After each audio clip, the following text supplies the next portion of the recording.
সকাল বন্ধুরা, দেখো কি সুন্দর ঝকমকে রোদ উঠেছে। শীতের সকালে ঝকমকে রোদ বেশ ভালোই লাগছে। আর এদিকে দেখো মা রান্না করছে।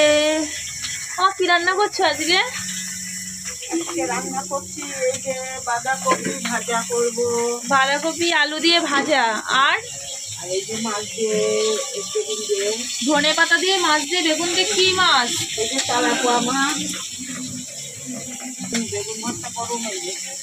বাবা, বেগুনগুলো তো সেই বড় বড়। বাড়িতে ভাত খাচ্ছি। পোড়া দিবা? বেগুন পোড়া ভর্তা ভর্তার পোড়া বুঝি আলাদা? আলাদা ছিদ্র করলে না পোড়া। ওইটা তেলাপোয়া মাছ নাকি পোনা মাছ? পোনা মাছ একটা, তেলাপোয়া মাছ উনুনে দিবা এবার? মাছ ভাজবা তাই? লঙ্কা ভাজা দিয়ে কি হবে?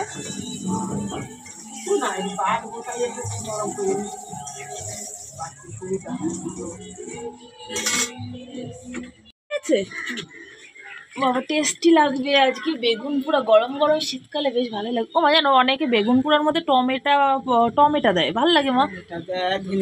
ধনে পাতা দিলে ভালো লাগে। টমেটো টক লাগে, ভালো লাগে। দাও। আচ্ছা বন্ধুরা, তোমরা কে কে খাবে চলে এসো। ঝাল ঝাল করে বেগুন পোড়া। লঙ্কাগুলো ভালো করে পেঁয়াজের সাথে ডলে নি, তাহলে ভালো লাগে।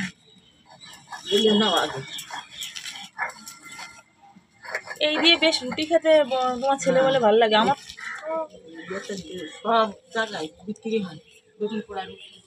বেগুন পোড়ার রুটি আমরা কিনে খাইছি। কোন জায়গাতে কিনে? বনডাঙ্গায় খাইছি, বনগায় খাইছি। ভাড়া ছিলাম যখন আমরা কিনে খাইছি এগুলো।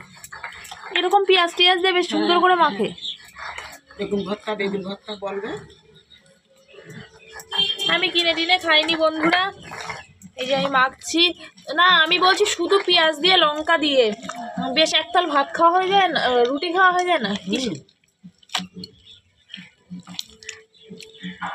আমার মা বলে কি, ওটা যখন মানে খেতে পেতো না আগে, তখন নাকি শুধু পেঁয়াজ দিয়ে খেয়ে নিত, তাই বলে। তোমার মা কবে শুধু খেয়েছিল? হ্যাঁ, নিজেরাই খেতে। কি দেখতে কি সুন্দর লাগছে দেখো। বেগুন পোড়া মাখা হয়ে গেছে। এবার ভাতের সাথে ভরিয়ে ভরিয়ে ঘি দিয়ে সেই টেস্টি করে খেতে হবে।